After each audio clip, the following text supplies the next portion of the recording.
3 mujeres que han cambiado de carrera, de profesión, de sector y que están aquí porque, como dicen, todas tenemos una historia que contar sobre cómo avanzar con equilibrio ante los giros de la vida. Demos la bienvenida a Visila Bococo, Almudena Cid y Lula Ballarino. Bienvenidas. Gracias.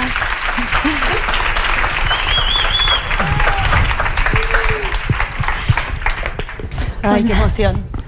Bueno, somos las últimas y nos vamos a relajar porque tenemos aquí a 2 personas que son tan espectaculares, tan maravillosas y que tienen tanto para compartir, que si bien tenemos un pequeño guión, seguramente querréis hacerles alguna pregunta también al final, así que aunque veamos el timer ahí nos vamos a guiar, pero bueno, tengo el enorme placer de moderar esta conversación con 2 bellísimas personas a quienes admiro, quiero y tengo la suerte de tener en mi vida.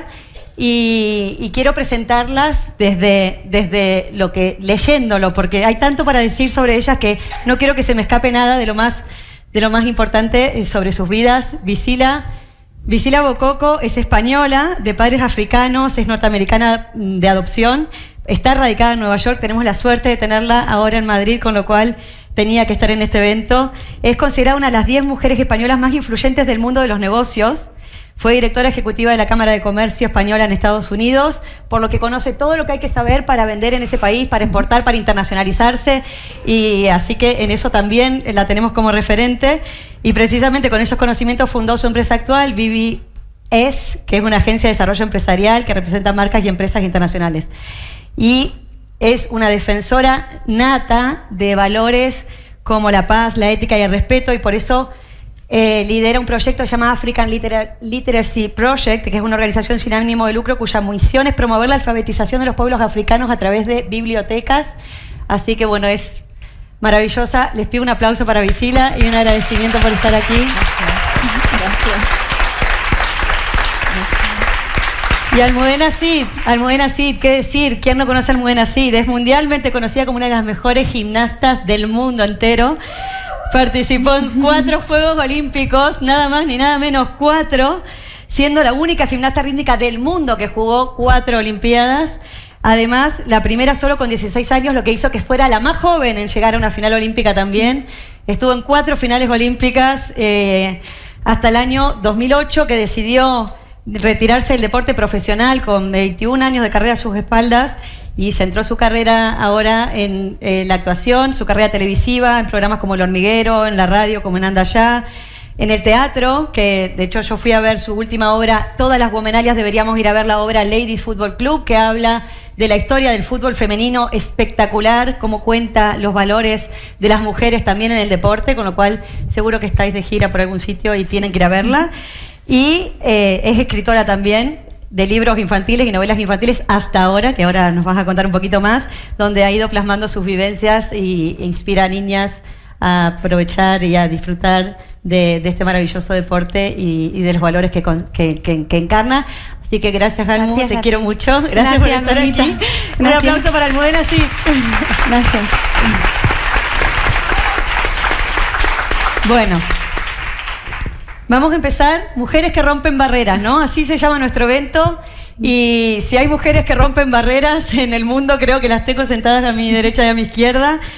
No hace falta que diga muchas más cosas sobre las barreras que han tenido que romper. Vamos a empezar con Almu. Tú has roto todo tipo de barreras, y sobre todo barreras de sesgos brutales en tu deporte, donde con 16 años ya casi que eres vieja, ¿no? Entonces, cuéntanos, por favor, cómo fue todas esas barreras de sesgos que has tenido que romper y que has cambiado el deporte a nivel mundial como una referente a cientos de miles de niñas y de mujeres que pueden hacer tu gimnasia desde tu referencia, ¿no?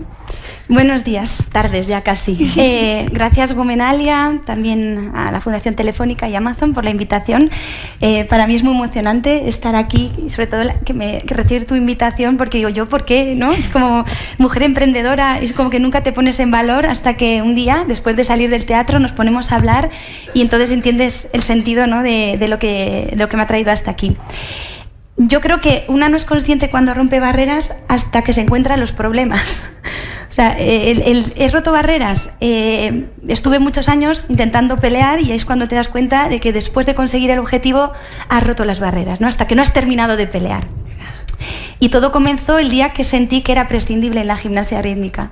Porque cuando llegas al equipo nacional, yo me fui con 13 años de mi casa, yo abandoné a la familia, con la consecuencia que tiene eso ya cuando eres mucho más mayor y de lo que fui consciente cuando fui mucho más mayor. Y sobre todo cuando volvía a casa y veía pues, los huecos de las paredes de mi casa que eran sustituidos por imágenes mías para mis familiares. Entonces ahí me di cuenta de la ausencia de la hija en el hogar y todo porque yo llevara a cabo un sueño que es el de llegar a unos Juegos Olímpicos y poder competir en el alto nivel. Y bueno, cuando me empezó a cambiar el cuerpo, porque cuando competí en los Juegos Olímpicos de Atlanta, me metí en la final de las 10 mejores gimnastas de esos Juegos, era la más joven, la más pequeña, y competí contra ídolos míos y referentes míos de la gimnasia.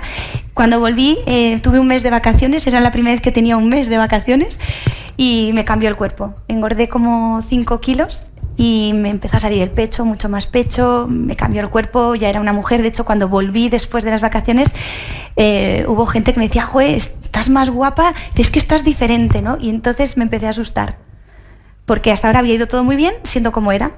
Y entonces de repente empecé a ser distinta para los ojos de los demás y empecé a ser también distinta para mí porque no encontraba el eje del cuerpo, los giros también me cambiaba, los saltos también, estaba más pesada, creía que ya no iba a volver a ser la misma. Y entonces me vino una imagen de una bailarina sobre un escenario y dije, esta bailarina tenía 30 y pico años y seguía subiendo a un escenario, había sido madre y seguía subiendo a un escenario. Entonces me di cuenta de que todas las gimnastas a partir de los 20 años se retiraban. Era como algo como ya hecho, ¿no? Es decir, tienes 20 años, te tienes que retirar, tienen que venir nuevas generaciones. Entonces, cuando yo conseguí llegar a los segundos Juegos, después de tener todo este cambio hormonal, de que me salían las tetas, me saliera el culo, me cambiara el cuerpo, ver que todas las gimnastas eran pequeñitas, delgaditas, ¿no? Jóvenes, y yo empezaba a ser la mayor, dije, bueno, puedo sostener hasta los Juegos de Sydney, que llegué con el menisco roto y el corazón roto, hay que decirlo, porque en primer amor pues tuve mis historias también. Y entonces llegué a Sydney y dije, vale, después de esto, a ver con qué me encuentro después de estos segundos Juegos, porque llegar a la élite y estar en los Juegos Olímpicos era muy complicado. Y en ese momento empezó toda la guerra y toda la batalla para mí, porque tanto jueces, público, entrenadores, las propias deportistas, teníamos ya como un techo social, psicológico, y como que la gimnasia no podía ser vista a partir de esa edad porque asemejaban el cambio del cuerpo a estar gorda y estar fuera de forma, cuando simplemente era un cambio hormonal. Entonces para mí fue una batalla muy difícil que tuve que lidiar con la propia federación, con el propio mundo de la gimnasia. Me escuché, yo creo que la clave estuvo en la coherencia, ver bailarinas sobre un escenario, porque yo no sobre un tapiz. Y fueron 8 años de conflictos que conseguí solventar y sobreponerme. Llegué a esos terceros, luego llegué a los cuartos, algo que pues aún ninguna gimnasta ha hecho en el mundo, pero nunca le di tanta importancia hasta que veo que ninguna gimnasta lo vuelve a hacer. Y entonces dices, bueno, pues sí que pude provocar algo en las demás. Y ahora lo más bonito de todo es que cuando ves unos Juegos Olímpicos, ves gimnastas con muchísima diversidad a la hora de hacer la gimnasia, con distintos cuerpos, niñas, mujeres, y lo tenemos considerado como algo normal. Muchas gracias, Salmo, y un aplauso, o sea, porque lo ve como algo normal. Es que esta es parte de la magia de Almudena, ella lo ve como algo normal, ¿no? Varias de vosotras yo he visto las historias de cuando la pararon en el coffee y demás. Bueno, quiero sacar una foto contigo porque mi hija, le grabo un vídeo, ¿quieres que le filme un libro? Y era como, es así. Y otra persona extraordinaria que habita en esta tierra sobre nosotros, Visila, a ti también te ha tocado romper barreras y romper barreras de sesgos, claramente por tu color, en un país donde no abunda la raza africana, y no en los niveles en los que tú te movías. Yo amo escuchar la historia de tu compañero del colegio, que no quería que se le pegue lo negro. Me encantaría que la cuentes para que nos emocionemos todas contigo y que cuentes las barreras que has tenido que romper tú también. Bueno, muchísimas gracias. Bueno, mis padres vinieron a España en los años 70 cuando aquí no había nada de diversidad, entonces era muy difícil ver gente. A mí siempre la gente me dice, oye, ¿tú por qué eres de Valencia? ¿Y por qué hablas español? Siempre me hacen este tipo de preguntas, ¿no? Entonces, ¿por qué soy de Valencia? Es por mi bisabuela, que era una mujer pues con muchísimo carácter y se había casado con un señor que tenía la adicción de pegarla, y entonces dijo, bueno, pues tú te vas a enterar, me voy a ir y me voy a estudiar a España, ¿no? Y estudió magisterio y formó un colegio que se llamaba Guay Soy Pola, que en la lengua bubi es Mujer Levántate. Y con el dinerito que ganó, porque sabía hacer inversiones y todo eso, a finales de los años 50 compró un piso en Valencia y ahí es donde nací yo. Mis padres con 22 años me tuvieron, vinieron a estudiar a España porque en Guinea Ecuatorial en aquel momento, después del proceso de descolonización, pues con el presidente que había, pues los colegios cerraron, las iglesias, todo lo que tuviera aroma de colonia no le interesaba, por lo tanto, pues mis padres vinieron. Y claro, yo nací aquí en un momento, me acuerdo que mi padre siempre dice que la gente le paraba por la calle y decía, ay, nunca hemos visto un bebé negro, ¿podemos verlo? Y entonces la gente se paraba ya a mirarlo y ya le sorprendía, aparte de ver un señor negro con un carrito, porque no había muchos hombres blancos, de hecho, haciéndolo, pues ya era una sorpresa, ¿no? Y yo un día, pues cuando tenía unos 7 años, en clase nos cambian de sitio, y entonces los niños que hablan mucho los ponían delante para que la profe los tenga controlados. Ya me sienta al lado un niño y este niño nada más sentarme a su lado empieza a gritar como si no hubiera mañana y a llorar diciendo no, yo no quiero ser negro, no. Y yo diciendo, anda, pero si yo no soy negra. O sea, porque uno no tiene una conciencia de color en ese momento. Entonces yo llegué a casa traumatizada y les dije a mis padres, mira, me han llamado negra en el colegio. Y mi padre me dijo, mírate al espejo, ¿de qué color eres? Y yo, pues negra, ¿no? Marrón, tanto como negra. Pues claro, para un niño negro es esto. Y entonces, bueno, pues yo estaba así y mi padre me dijo, mira, eres negra y eres mujer y con eso tendrás que lidiar toda tu vida. Y aparte, como primera generación nacida en España, si te portas mal, todo el mundo pensará que no somos buenos. Con lo cual ese día ya me puso el continente de África aquí en los hombros y aún lo llevo, ¿no? Así que una gran responsabilidad, pues ser primera generación de inmigrantes africanos aquí en España, ¿no?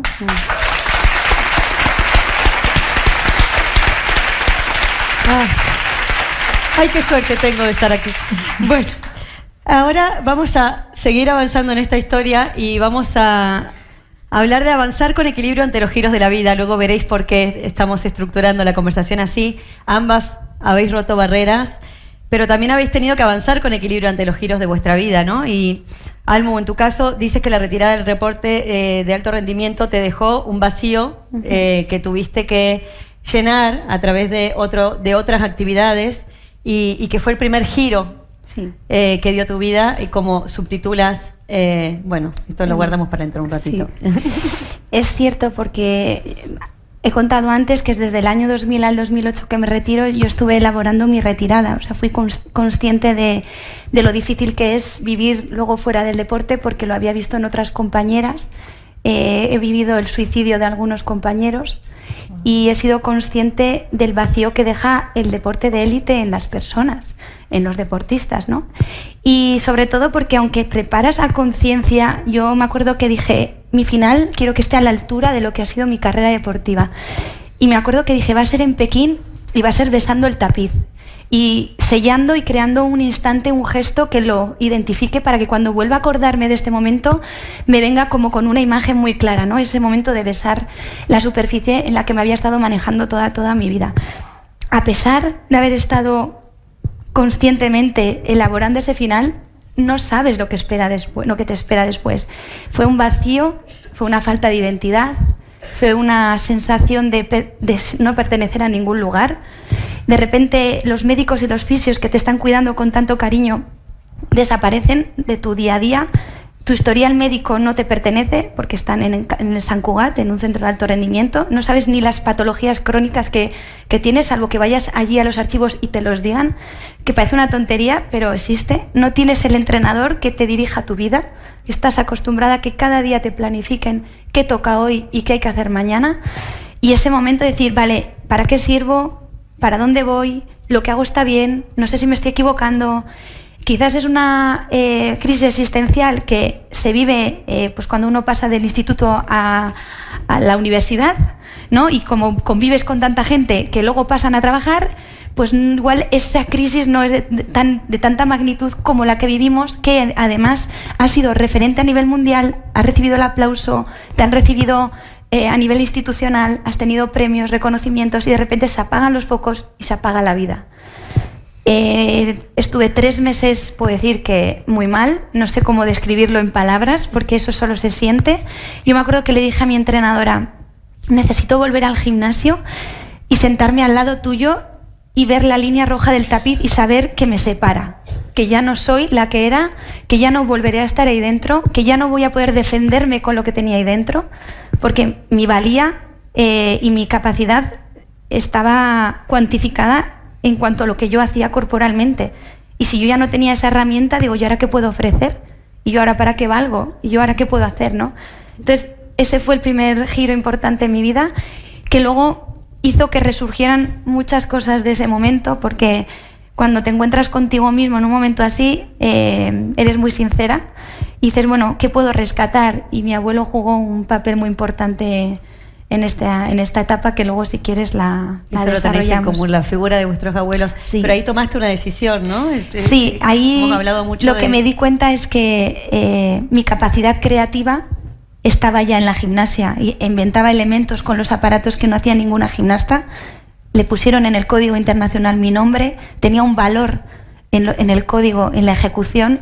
Luego era una gimnasta transgresora. Me acuerdo que fui la primera en salir con un graffiti en un maillot, porque no podíamos llevar palabras, pero como era un graffiti no se entendía, y dije, bueno, aparecía la palabra constancia. Me acuerdo que fui la primera que sacó el hip hop dentro de un ejercicio de rítmica. Hice el moonwalker de Michael Jackson, que ahora pues lo hacen muchas gimnastas, pero en aquel momento no lo hacía nadie. Y digo, joder, es que he hecho muchas cosas diferentes a las demás. Y digo, pues en vez de entrenadora voy a ser actriz. Digo, porque yo las emociones las he reprimido toda mi vida y ahora necesito entenderlas, necesito sacarlas. Y entonces encontré en la interpretación una forma pues de explorarlas, de dejarlas fluir, de trabajar con ellas, de entenderme mejor. Y creía que había dejado un hueco, un agujero difícil de llenar la gimnasia, y lo que dejó es un hueco para llenarla de nuevas experiencias. Espectacular. Vamos a aplaudir después de todas las intervenciones, porque es que si no, así aplaudo yo también. Bueno, Bici, y tú también has tenido un giro trascendental en tu carrera profesional.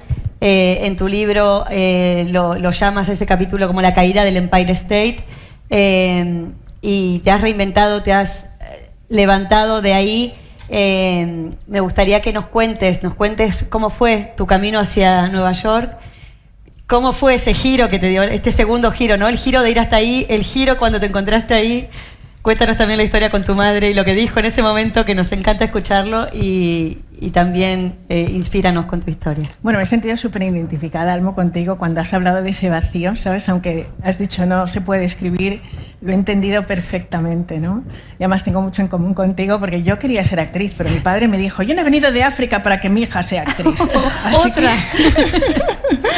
Así que bueno, ahora digamos que soy la actriz de mi propia vida, ¿no? En cierto modo. Pero bueno, cuando acabé la carrera, pues que es un momento ya bastante dramático, porque uno aprende a estudiar y luego dice, ¿qué voy a hacer con mi vida? ¿Qué hago? ¿No? Entonces yo pues no sabía, y me iba pues a buscar trabajo por todos lados, y muchas veces hablaba por teléfono con las personas y como no me veían, pues me decían, sí, vente a la entrevista, no sé qué, y luego me veían y daban 2 saltos para atrás, ¿no? Anda, esto no lo teníamos previsto. Y yo creo que en aquella época no era precisamente porque no quisieran contratar, es que no sabían ni siquiera dónde encajarte, ¿no? Era como complicado, era algo nuevo y la gente pues no sabía muy bien cómo hacerlo. Y en una de las clases que estaba tomando de Marketing Internacional y Comercio Exterior, pues un profesor habló del comercio exterior y a mí me interesó muchísimo. Y había leído un libro que se llama Tus zonas mágicas, de Wayne Dyer, y decía que si cambias tu manera de pensar, cambias tu realidad. Y entonces empecé a pensar que mi realidad podía cambiar y que podía construir los sueños que yo quería. Mi gran sueño era Nueva York y yo me imaginé pues eso en Nueva York. Tuve la suerte de tener, como he tenido en mi vida, muchas mujeres escalera, mujeres que me han abierto las puertas, me han dado una mano para que suba. Y tuve la oportunidad de trabajar en el Instituto Valenciano de la Exportación como becaria, apoyando a las empresas valencianas que iban al exterior. Y bueno, el primer puesto que me lo dieron en Valencia. Yo quería que me mandaran a Shanghái o algún sitio así muy exótico, pero nada, me dejaron en Valencia otra vez y yo me quedé pues muy chafadita. Pero fue la gran suerte de mi vida porque me encontré en el ascensor a la directora general, que por primera vez era mujer en esa institución después de muchos años, y su primer día de trabajo, pues yo me la encontré y le dije que qué tal le había ido su día de trabajo, y le sorprendí y me dijo, ¿y tú quién eres? Y yo, pues soy la becaria del Departamento de Información. Y ahora que te tengo aquí, pues me gustaría tener unas preguntas, ¿no? Eso del elevator pitch, yo lo hice fenomenal y ahí le ataqué y le dije, bueno, mira, tengo un sueño, yo me encantaría ir a Nueva York, sé que hay una oficina ahí y si me mandaréis os prometo que no os vais a arrepentir. Y entonces me dijo, bueno, no te conozco, ¿sabes? Así que, ¿qué tal si tu jefa viene a hablar conmigo y me explicáis un poco de qué va esto? Entonces yo se lo dije a mi jefa, para hacer la historia corta, fui a Nueva York y bueno, y cumplí pues ese sueño de vivir en Nueva York. Esta carrera me hizo pues, ser una becaria que se convierte en directora digamos, primero de esa institución, luego paso a dirigir la Cámara de Comercio de España y Estados Unidos en un tiempo magnífico donde las empresas españolas pasaban de ser solamente exportadoras a inversoras y vi pues, unos procesos magníficos. Estuve 7 años dirigiendo la Cámara y el mayor enemigo del éxito es la arrogancia. Y entonces yo, pues la arrogancia, que es algo que hay que evitar, pues se me subió a la cabeza, pues claro, siendo 31 años, sentándote con todos los CEOs de las grandes empresas, y tenía un jefe que me dejaba hacer todo lo que quería y me dejaba ser creativa, pero luego cambió la institución y yo no supe medir el pulso a la situación. Y a raíz de los temas administrativos y las situaciones, pues yo pasaba muchísimo de lo que mis jefes nuevos me decían y entonces hacía siempre lo que quería. Y claro, pues un día dijeron, esta está muy asilvestrada, hay que ponerla en la calle ya. Así que eso hicieron un viernes. Por cierto, siempre te echan los viernes en Estados Unidos para que pases buenos fines de semana. Y nada, viernes a las 3 de la tarde yo con mi cajita debajo del Empire State, que ahí estaba la oficina. No me dejaron coger nada, como un criminal. O sea, no puedes tocar nada. Aquí tienes tu cajita con las fotos de mis niños, que es lo único que me dejaron llevarme. Y llamé a mi madre, porque en esos momentos es lo que uno hace, ¿no? Llamar a los seres queridos y dije, ay, mamá, me han echado. Y mi madre, Dios mío, ¿y ahora qué vamos a hacer? Y yo, mamá, te he llamado para que me animes. Y lloraba más que yo, ¿no? Así que bueno, ahí sí que tuve que hacer un cambio de giro importante en mi vida. Y recuerdo que vine a España porque cuando tienes esas circunstancias, lo único que te queda son tu familia y tus amigos. Y vine a España a tener ese calor humano y cuando volví a Estados Unidos ya sabéis lo simpáticos que son los de inmigración en Nueva York, ¿no? ¿Usted qué viene a hacer aquí? No sé qué. Yo, pero si tengo pasaporte americano, todavía me siguen haciendo estas preguntas. Y entonces me dice, ¿usted para quién trabaja? Y en ese momento fue una iluminación y dije, trabajo para Visila Bococo, porque nunca más quiero trabajar para nadie, porque sé que me van a echar, porque quiero hacer lo que me da la gana. Así que ese día me decidí a ser emprendedora, algo que me daba terror, porque como hija de inmigrantes, ¿qué busca un inmigrante cuando viene? Seguridad económica, seguridad financiera. Y ser emprendedor es todo lo justo, lo contrario, vives en una montaña rusa constante. Y he tenido que aprender a vivir pues, con esos miedos, emprender con miedo, porque sí, como se emprende, ¿no? El miedo nunca se te va, yo sigo temblando mucho, sobre todo cuando veo las cuentas. Y así es, ¿no? Y aprendes a vivir con eso. Y la verdad es que al final he podido hacer todo ese proceso creativo que estaba ahí dentro. Y siempre, pues, yo siempre digo que no cumplo órdenes, cumplo mis propios sueños. Y eso es al final pues, lo que he hecho con mi vida. Pues también te cuida. Yo os dije que nos íbamos a enrollar, pero es que tendríamos aquí para escribir 27 libros y precisamente, como todos tenemos una historia que contar y un libro que presentar y contar estas historias a través de maravillosas narrativas, vamos a pasar a la parte en la que nos contáis vuestras historias a través de 2 ejemplares maravillosos que tengo aquí como tesoros. Pero antes vamos a empezar contigo, Visila. Antes vamos a poner un pequeño teaser del libro que acaba de publicar Visila, que se llama Todos tenemos una historia que contar.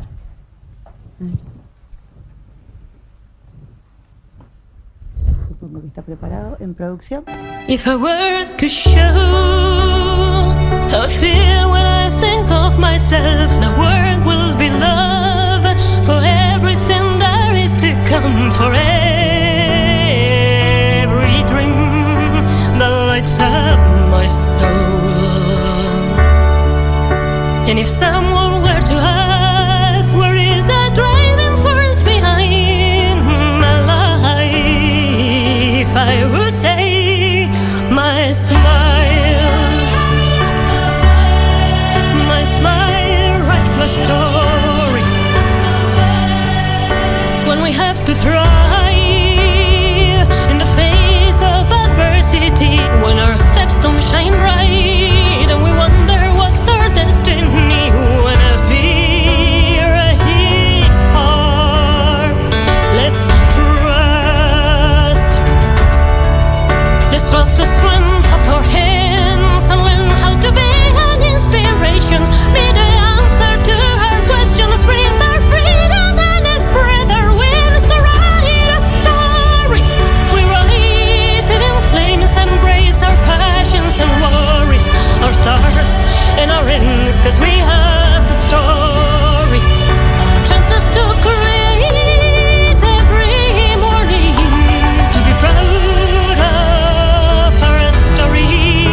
Es como lleno de historias tu libro, y sin desvelar mucho, aquí está ya a la venta. Ahora vamos a hablar en Amazon lo podéis comprar, que de hecho lo estás petando en Amazon. Y si nos haces una pequeña síntesis que nos deje con ganas de leer y sobre qué va tu libro. Bueno, los derechos van a tu fundación para ayudar a los niños de África. Bueno, pues yo creo que el ser humano, desde que estamos aquí, en tiempo inmemorial, siempre hemos sido contadores de historias. Todos somos storytellers, y creo que esto es algo que hacemos en África muy bien. Nosotros decimos en África que cada vez que se muere un anciano, se destruye una biblioteca, se quema una biblioteca porque se va con esa persona. Y entonces aquí un poco pues recoge esas historias que a mí me han servido, y las fórmulas que me han servido pues en los momentos más emblemáticos de mi vida, algunos buenos, algunos no tan buenos, pero de todo se sale.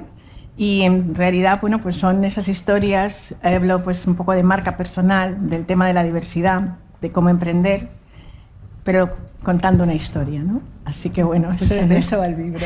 Pues es espectacular esto, que está lleno de citas, de referencias y de pedacitos de ti, con lo cual muchas gracias por compartirlo y por haberlo escrito de una manera tan generosa. Y Almu, tú, bueno, volvemos a ti. Y ahora, y con tiempo, y ya esta parte de la historia, tú también vas a contar tu historia en un libro, tu libro que todavía no ha salido a la venta, está en preventa en Amazon. En también. Amazon. Y está aquí el primer ejemplar. Sí, María Escartín, es para ti, sí. ¿No es cierto? Es para ella, artífice de esta relación, que se llama Caminar sin fronteras. Ahora nos lo vas a contar. Tú ya eras escritora, en el caso de Visilia es tu primer libro, ¿no? En el caso, tú escribías novelas infantiles y has decidido donar a la humanidad tu historia llena de mensajes a través de este libro. Pero también, antes de que lo cuentes, vamos a mostrar el teaser del vídeo de Almu, que es súper emocionante también. Muchas gracias.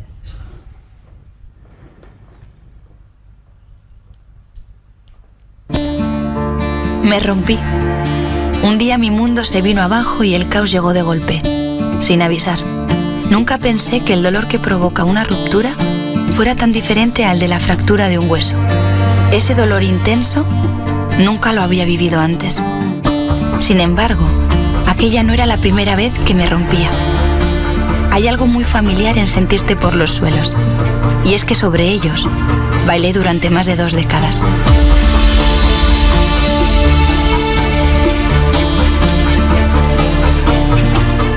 Cuando la vida no sale como esperabas, toca mirar atrás, averiguar dónde estuvo el fallo que lo desencadenó todo y trabajar con las herramientas que tienes a mano para hacer frente al caos.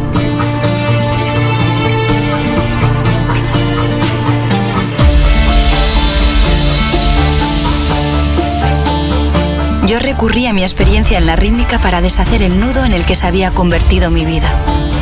Ojalá recorrer el camino que yo he andado este último año pueda ayudarte también a ti a redescubrir el tuyo.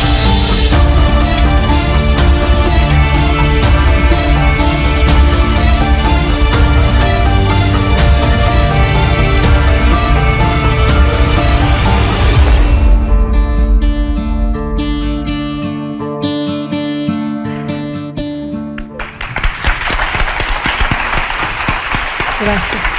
Quiero leerlo ya. El de Visilia ya me lo leí, pero este no, porque no está. Oye, hablaba antes del giro que me dio la vida en la retirada, y cuando crees que ya has vivido el giro importante de tu vida, vuelve a haber otro giro que no esperabas. Es decir, los giros son constantes y cuanto antes lo sepamos, mejor. Intentaré no emocionarme porque está todo muy reciente. El hielo que está por ahí entre el público, sí. Tú deja fluir lo que salga.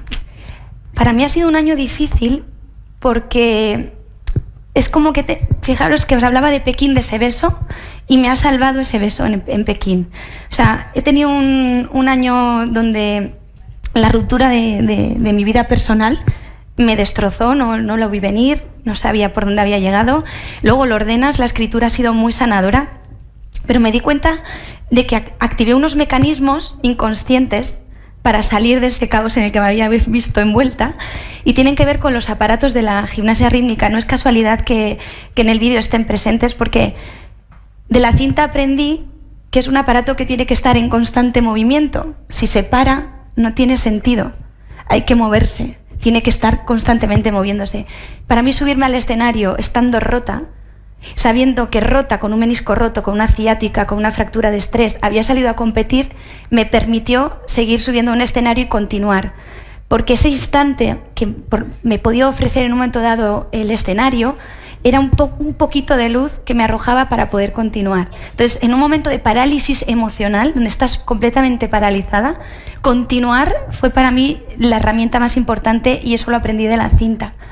Luego la cuerda es un aparato que es aparentemente incontrolable porque es muy babosa. La cuerda. La cuerda. Conseguir una buena técnica de cuerda, que la cuerda vaya firme y no desdibujada, requiere de mucha técnica. Y para mí es como las emociones, porque las emociones no las podemos controlar, podemos encontrar la técnica para entenderlas y a partir de la técnica podemos tener un mayor control, pero igual no en su totalidad. Y esto lo he experimentado también en el deporte. Pero de la cuerda aprendí eso, que con buena técnica, con técnica, podemos llegar a controlarla y controlar un poco las emociones. Las mazas son 2 aparatos, es la gran diferencia. Los aparatos son una maza en la mano derecha o la izquierda. Y cuando hacemos molinos, malabares, tenemos que tener una atención más periférica, porque a veces las mazas las lanzamos al aire y se abren en el aire. Si miramos a una, la otra se nos cae, y si miramos a la otra, se nos cae la otra. Entonces, esa capacidad de ampliar el campo visual para poder agarrarla en un momento muy complicado del ejercicio me ayudó que no podía estar fijándome única y exclusivamente en lo que me estaba pasando, en el dolor que tenía, sino ver lo que me venía de fuera, escuchar otras voces, las que hacían daño y las que no. Tener la capacidad de volver a abrirte al mundo, porque si no te quedas ahí, y sé cuál es la línea de la depresión, o sea, la he experimentado. Entonces, para mí, las mazas me ayudaron a no quedarme ahí. Después está la pelota, es el único aparato que podemos hacer que forme parte de nuestro cuerpo, como si fuera una prolongación del cuerpo por su capacidad de adaptación. Y para mí fue importante también saber que tenía que adaptarme a todo esto que me estaba pasando. Y además, con la pelota, concretamente, me gusta y me ha gustado siempre hacer buenas transiciones, pasar la pelota de la corva al pie, del pie a la corva o al cuello, ¿no? Y hacerlo de una forma elegante, sin brusquedad. Y cuando me enfrenté al momento más difícil de mi vida, dije, esto también no puede ser brusco, esto tiene que ser elegante, no lo puedo hacer de cualquier forma. Y me ayudó a poner cierta calma o cierto control en un momento de descontrol absoluto. Y el aro es el único que se puede traspasar y te puedes adentrar en él, y de él aprendí que el dolor hay que atravesarlo, que no puedes eludirlo, que no puedes pasar por encima de él porque en algún momento va a volver, y cuanto antes te adentres en él, mejor. Y luego hay otros 2 elementos, 2 objetos, como es el maillot. El maillot se hace a medida, ¿no? Con un patrón a medida de tu cuerpo. He tenido 60 maillots a lo largo de mi carrera, cada uno con un patrón diferente, y en la vida personal llevé el mismo patrón y no lo cambié. Y estoy ahora pues creando ese nuevo patrón que se adapte al cuerpo y a mi ser y a mis necesidades vitales. Y luego las punteras que dan el título al libro, que es caminar sin ellas. Las punteras son el calzado que protegen los pies de las gimnastas para no crear durezas, ¿no? Para poder girar. Y creo que pues, ha llegado el momento de caminar sin ellas para crear mis durezas y tener pues, una piel un poco más firme y más fuerte para sostenerme.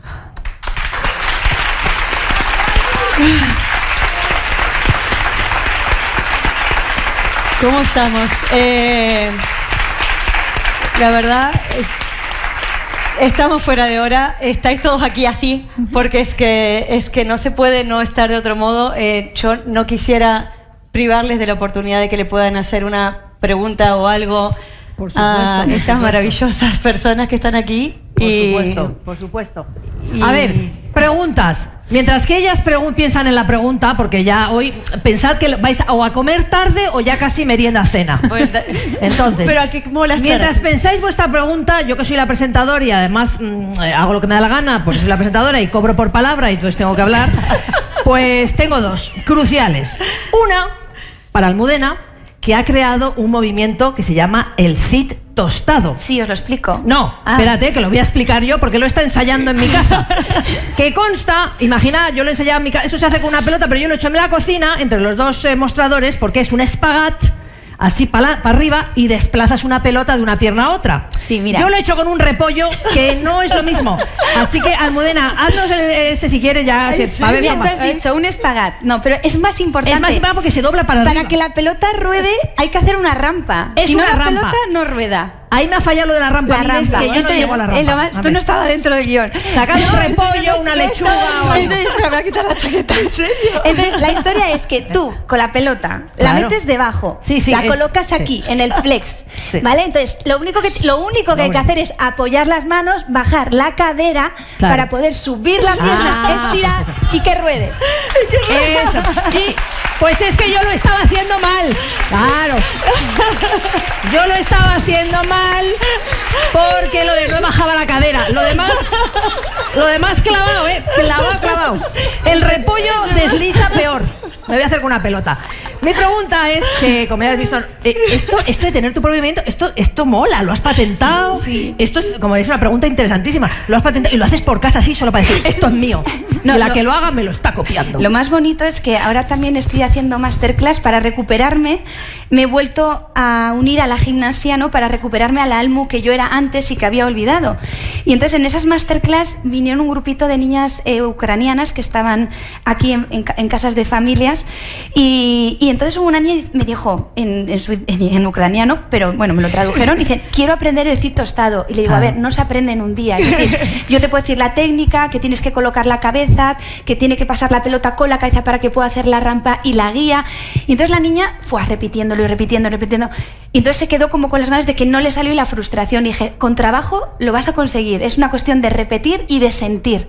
Porque a veces es técnica, pero a veces es sentir. Sí. ¿No? Sentir el peso de la pelota, saber que está, escucharla. La niña a las 3 semanas me mandó el vídeo hablando en español y me dijo, Almudena, lo he conseguido, y me mandó el vídeo. El cid tostado, ¿ves? Pues nada, este fin de semana lo practicáis, le mandáis el vídeo a Almudena. Si lo hacéis con el repollo, mandádmelo a mí porque no le he pillado el truco. Algo tan difícil como el cid tostado, o más, son los zapatos de Visila. Que estos, es que son la gravedad, o sea, no hay gravedad. Tú vas flotando y no sé cómo lo llevas. No, son comodísimos. Son la de verdad. pera. Sí, O sea, sí, son súper cómodos. Parecen Bueno. el tope de una puerta. Es que esto yo no sé, es ¿No? que son they defy gravity, ¿no? En fin, le iba a preguntar dónde se os ha comprado, pero no hacemos publicidad aquí si no me pagan, porque yo soy muy diva. Preguntas, esto es una mega oportunidad, preguntas de verdad, serias, estáis en shock. Estáis en shock. Estáis en shock. Compraros el libro para empezar. Sí. Tus momentos de, cualquiera de las dos, me da igual. Tus momentos de flaqueza, esos de bajón, ¿cómo tiras para arriba? Yo en mi caso utilizo mucho la meditación y el baile y la risa. Esos son mis tres. De hecho, mi abuela, que estuvo embarazada 14 veces, o sea, prácticamente una vida, perdió 7 hijos, ¿no? Imaginaros, ¿no? Para las que sois madres, lo que puede suponer. Y siempre me decía, oye, Visila, eso de depresión que hablan ahí en España, ¿qué es eso de depresión? Pero si yo con poder comer y poder bailar estoy bien, ¿sabes? Entonces, pues digamos que esto me lo he integrado en mi sistema. Entonces, bueno, meditación hago desde que era muy pequeña. Mis padres hicieron meditación trascendental en los 70, entonces desde los 7, 8 años me obligaban en casa a meditar 2 veces al día, antes de las comidas, lo cual no lo llevaba nada bien porque siempre tenía hambre y decía yo no quiero meditar, pero luego ahora con el tiempo me he dado cuenta de que eso me ha ayudado muchísimo y en los momentos muy difíciles pues yo bailo el dolor. Pues al hilo un poco también, es otra forma de meditar. Las lesiones me enseñaron muchísimo. La lesión te para y cuando te ocurre, porque es algo que tú no quieres que te ocurra, viene de forma imprevista, dices, ¿qué puedo hacer? Porque igual, por ejemplo, en Atenas tenía los Juegos Olímpicos a un mes vista y me rajé toda la fascia del pie. Wow. Y entonces dije, buah, se me han ido los Juegos. O sea, 4 años a la mierda. Y entonces de repente dijimos, no, vale, no puedo estar de pie, puedo nadar. No puedo hacer el ballet en la barra, la puedo hacer en el suelo. No puedo hacer el ejercicio, lo visualizo. No puedo, no, todo lo que no podía, digo, ¿qué alternativa tengo? Mientras no use el pie, ¿qué puedo hacer? Entonces, cuando estoy en un momento que creo que nada va a favor de obra, que no va nada como yo quiero, pienso en qué sí depende de mí. Porque muchas veces es todo aquello que no depende de nosotros lo que nos está agobiando, lo que nos paraliza, porque dices, ¿qué puedo hacer si no me están dejando? Bueno, pero ¿qué puedo hacer yo? Y entonces a mí es lo que me ha ayudado siempre a moverme, estar en movimiento, en constante movimiento, como la cinta. Muy bien, tenemos, ya que estamos, ya que nos hemos echado a perder, ya, cerrar las puertas que de aquí no sale nadie. Tenemos una pregunta y ahora cuando terminemos va a cerrar esta mesa Lucila, Lula. Una pregunta por ahí. ¿Alguna más que levante la mano para estar preparados? ¿Hay otra? ¿Alguna más? ¿De qué planeta vienen? No, ¿de qué planeta vienen? Vienen del nuestro, son como nosotras. Bueno, sí. Lo que pasa es que hay que, lo del cid tostado y llevar esos tacones lleva un poco más de tiempo. Entonces tenemos una allí, otra que estaba para allí, te quedas con el micrófono, lo pasas a tu compañera, otra allí, alguna que no pueda contenerse más y otra allí. Yo creo que ya, ¿no? 2, 3, 4. ¿Vale? ¿Te parece bien, Lula? ¿Tenéis alguna? ¿Habéis quedado con alguien y eso? Llamad que Los he traído aquí. Han venido. Para que se integren. Mejor. 2, 1 y 1. Bueno, antes de la pregunta, agradeceros a ambas por el aporte de valor que nos habéis dado. Así que por contar vuestras historias que nos ayudan a seguir adelante. Y para Almudena, quería preguntarte, ya que has cambiado la gimnasia por la interpretación y la actuación, ¿qué es lo que te da ahora esta nueva fase que no te ha dado la gimnasia? Y para Visila, ya que has mencionado a tu abuela, quiero saber si hay alguna frase o algo que te haya dejado ella que hasta el día de hoy la recuerdas. Vale, pues creo que la diferencia es que sobre un escenario puedo estar con arrugas, cosa que en la rítmica es complicado. Y también que al final no me juego la vida o mi profesión en 90 segundos. Yo siempre he dicho, ojalá me dieran más tiempo para demostrar mi valía que 90 segundos. Y en un escenario pueden ocurrir cosas y las puedes integrar. En la gimnasia el error es el error. Luego puedes ir más rápido, disimularlo, pero tiene una penalización clara. El público no sabe lo que yo voy a decir en la función y puede ser que el error sea parte del texto. Entonces es como, qué bien, gracias. Es una profesión mucho más agradecida. Luego, la gimnasia no me ha dado la capacidad de poder entender tanto al ser humano como me lo da la interpretación también. Creo que cuando estás metida en un mundo tan cerrado, no tienes una amplitud de campo de conciencia, no solo ves lo que te pasa a ti. Y de hecho por eso quise salir de ahí, porque creo que puede ser enfermizo. Y entonces la interpretación me ha permitido entender y ser mucho más empática, porque tienes que estudiar a otros personajes, incluso aquellos que pueden ser conflictivos y que pueden generar rechazo, pero sabes de dónde vienen. Y no es que los justifiques, pero los entiendes, ¿no? Entonces, es que gracias a la interpretación yo ahora puedo ofrecer a la gimnasia una perspectiva que antes no podía.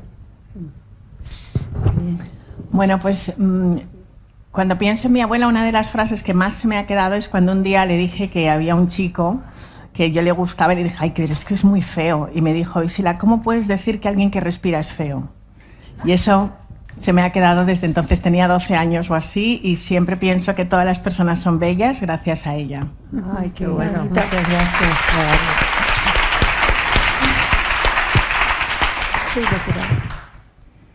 Perdón porque me voy a saltar un momentito la regla. No tengo una pregunta, pero no puedo evitarlo. Quiero dar las gracias a Almudena y quiero decir una cosa sobre ella. Antes de conocerla personalmente, ya estaba rendida a sus punteras por sus valores profesionales, pero conociéndola me quedo rendida a sus pies como persona. Así que muchísimas gracias. Fantástico. A ver, ¿qué he dicho al principio? ¿Cómo se nota que nadie escucha a la presentadora? Que las reglas no están escritas y si las están, las reescribimos nosotras, así que has hecho muy bien. Por eso las he roto. Y Perfecto. gracias, Visila, por inspirarnos con las abuelas, que son lo mejor del universo. Gracias. Muchas gracias, gracias. Gracias por este broche de oro en esta jornada y mi pregunta sigue de abuelos.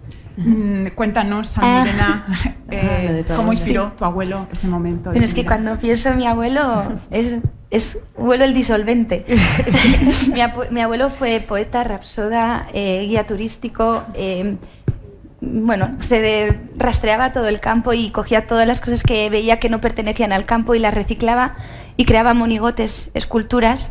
y las apiló todas en el rincón de los engendros, que es como él le llama. Y entonces, paseando por todos esos monigotes, claro, digo, abuelo, ¿este qué quiere decir? Y era un retrete, había aparecido un retrete con 3 palos, uno era como una cara y 2 manos, y ponía sos. Y digo, abuelo, es que no lo entiendo. Y dice, Almu, está clarísimo, esto es el hombre que se hunde en su propia mierda. Y yo, pues sí. Y luego, paseando por el rincón de los engendros, había uno que era una especie de ave. Y oye, este pájaro, y dice, este es como tú. Cuando todo el mundo cree que vas a desaparecer, vuelves a aparecer. Eres como el ave fénix. Una se cansa de resurgir, también os lo digo. Se cansa, pero no nos queda otra. Así que, es mi abuelo. Si te parece, Lula, vamos a pasar a una última pregunta, que lo prometido es deuda, que había por allí. Una última pregunta. Al fondo. Porque, a ver, es que no solamente de inspiración y tal vive el hombre, hay que comer en algún momento. Vale, yo quería hacerles una pregunta y es, ¿qué le dirían a alguien que le ha tocado rehacer su vida y no sabe qué camino tomar? ¿Qué consejo darían? Qué bueno. Aquí, la reina de la reinvención. A mí, desde luego, creo que es el mejor momento de tu vida, cuando no sabes qué hacer, ¿no? Porque entonces es cuando puedes empezar a creer y diseñar la vida que tú quieres, ¿no? Creo que muchas veces le damos muchísima importancia a ese momento de, ay, no sé dónde ir, mi misión. Eso es un momento de parada fantástico para empezar a crear y darse el tiempo. Es un viaje interior que hay que hacer.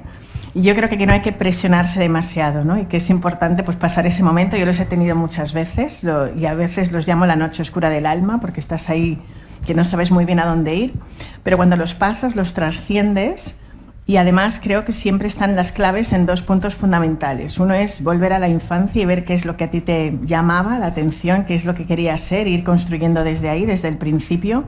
Y otro, mira a todas las personas que admiras, porque todo lo que ves en una persona está en ti. Y eso para mí han sido los 2 caminos importantes para esos momentos. Y para mí, que lo he vivido ese instante hace un año, yo me acuerdo que estaba tumbada mirando el techo y de repente me sentí como un momento de libertad. Fíjate, me había sentido completamente abandonada y de repente me sentía libre. Yo no lo entendía. Es el momento para volver a dibujar tu cinta, ¿no? La historia. O sea, es ese momento donde estás completamente con honestidad contigo, con una realidad que no puedes tapar, porque estamos con estímulos constantes que nos hacen tapar lo que realmente nos pasa. Y me dijo un director de cine, Sergio Peris Mencheta, me dijo, Almu, vive este momento porque no todos tenemos la fortuna de vivirlo. Es decir, cuando atravesamos un momento traumático, difícil, es un momento, yo pensé, dije, es verdad que este momento la gente está a su vida, tiran para adelante, mi vida se ha parado y es un momento valioso para volver a pensar y repensar y reconstruir y decir, ahora quiero, ahora no quiero, ahora qué quiero hacer, porque normalmente estamos como por inercia haciendo. Y entonces es un momento de parada, que es obligada, porque te han obligado, pero es un momento para decir, ahora puedo volver a decidir. Y yo lo he vivido como un momento de lujo para mí. Muchas gracias. Pues muchas gracias, Lula. Como habéis, gracias, Ana. Como habéis visto, hemos empezado por Mujeres que rompen barreras, que es el nombre de este evento. Hemos pasado a caminar y avanzar con elegancia ante los giros de la vida, como se subtitula el libro de Almu, porque todos tenemos una historia que contar, como se titula el libro de Visila, porque todas estamos unidas con un hilo mágico de amor, de entrega, de energía y de generosidad. Y como decimos en Womenalia, sabemos que es más fácil juntas para llegar hasta donde quieran llegar.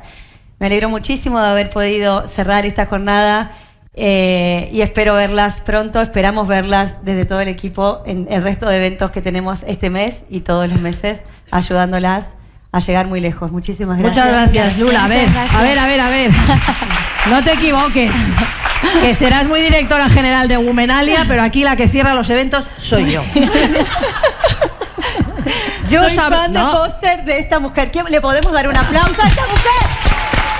Solo hago mi trabajo. Pies a tus punteras. A mis punteras. Yo os decía al presentar esta charla que lo que nos diferencia del resto de los homínidos y animales es nuestra capacidad de contar historias, de reunirnos, contar historias y aprender de ellas. El chimpancé no puede escribir El Rey León. Y esta mesa, porque tengo que decir que Lula ha sido muy humilde y generosa al no robar tiempo de su historia para las de ellas, miradla en internet, os hemos traído a 3 reinonas. Así que un aplauso para las 3, que las invito a abandonar el escenario. Y ahora cierro yo. Muchas gracias, porque siempre cierra la presentadora, que es como la soprano en las óperas, así, la protagonista.